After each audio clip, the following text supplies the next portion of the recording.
కాంగ్రెస్ ప్రభుత్వం అధికారంలోకి వచ్చినప్పటి నుండి మానుకోటపట్నం అభివృద్ధిలో దూసుకుపోతుందని ఎమ్మెల్యే మురళీ నాయక్ అన్నారు. మహబూబాబాద్ జిల్లా కేంద్రంలోని పలు మున్సిపల్ వార్డుల్లో 10 కోట్ల రూపాయల వ్యయంతో అభివృద్ధి పనులకు ఎమ్మెల్యే మురళీ నాయక్ డీసీసీ అధ్యక్షురాలు ఉమాతో కలిసి శంకుస్థాపన చేశారు. ఈ సందర్భంగా మాట్లాడారు. మానుకోటను అన్ని రంగాల్లో అభివృద్ధి చేసి ప్రజలకు మెరుగైన సౌకర్యాలు కల్పించడమే కాంగ్రెస్ ప్రభుత్వ లక్ష్యమని తెలిపారు.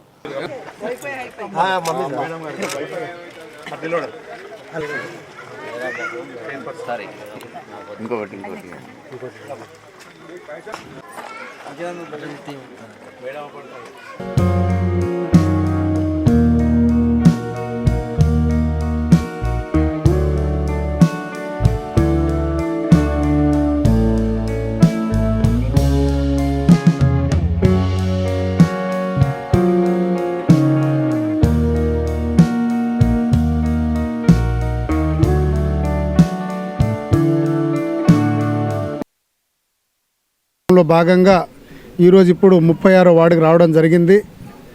ఈరోజు మొత్తం 17 వార్డులకు గాను 10 కోట్ల రూపాయల నిధులతోటి ఈరోజు శంకుస్థాపన కార్యక్రమం పెట్టుకోవడం జరిగింది.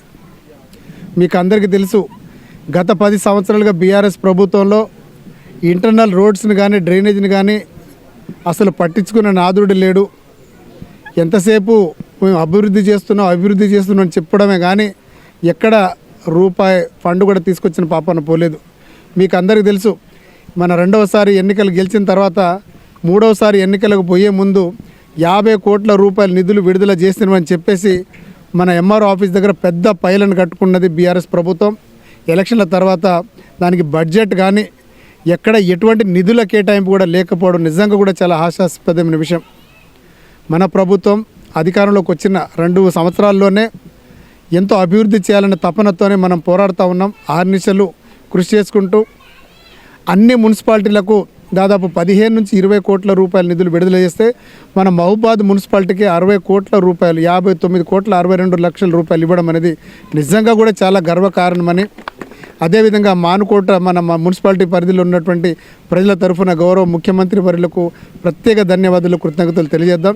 ఏదున్నా ఈ 5 సంవత్సరాలు మీరు గొప్ప అవకాశం ఇచ్చిండ్రు. ఈ 5 సంవత్సరాల్లో అనునిత్యం ప్రజల కొరకు వండుకుంటూ ప్రజల మంచి చెడు బాగోగులు చూసుకుంటూ మీ మంచి కొరకే నేను పోరాడదామని చెప్పేసి ఈసారి అంత మంచి ప్రాక్టీస్ ఉన్న వదులుకొని ప్రజాక్షేత్రంలో దిగిన ఈసారి మహబూబాబాద్ని కొంచెం రూపురేఖలు మార్చే విధంగా నేను కృషి చేస్తానని చెప్పి తెలియజేస్తూ, ఇప్పుడు రాబోయే స్థానిక సంస్థల ఎన్నికలు అందరూ మీరు ఇప్పుడు గత 2 సంవత్సరాలుగా మా పాలన చూసిండ్రు, అదేవిధంగా 10 సంవత్సరాలుగా బీఆర్ఎస్ పాలన చూసిండ్రు. మనం అధికారంలోకి రావడానికి లెఫ్ట్ పార్టీలు సిపిఐ సిపిఎం బాగా కృషి చేసింది. అదేవిధంగా రాబోయే మున్సిపల్ ఎన్నికల్లో కూడా వారితోటి కూడా మేము పొత్తు పెట్టుకొని ఎన్నికల్లో విజయడంక మోగిస్తాం. అభివృద్ధిని ఇక్కడ మనం రెఫరెండం లాగా పెట్టుకొని ఈసారి ఓట్లేసి కాంగ్రెస్ పార్టీ బలపరిచినటువంటి అభ్యర్థులు సిపిఐ సిపిఎంతో పాటుగా పొత్తుగా ఈసారి మనం ఎన్నికల బరిలో దిగబోతున్నాం. కాబట్టి అత్యధిక స్థానాలు గెలిపించి అదేవిధంగా ఇక్కడ మున్సిపాలిటీ మనం కైవసం చేసుకోవాల్సిందిగా కోరుకుంటూ రాబోయే రోజుల్లో అభివృద్ధిని మనం చూడాలి. మానుకోట దశ దిశ మార్చే విధంగా మనం కష్టపడదాం. అదేవిధంగా రైల్వే మెగా మెయింటెనెన్స్ డిపోతో పాటు సర్వింగ్ సెంటర్ కూడా దాదాపు 1000 కోట్ల రూపాయల ప్రాజెక్ట్ ఉంది. 80% పూర్తయింది, ఇంకా 20% మాత్రమే ఉంది.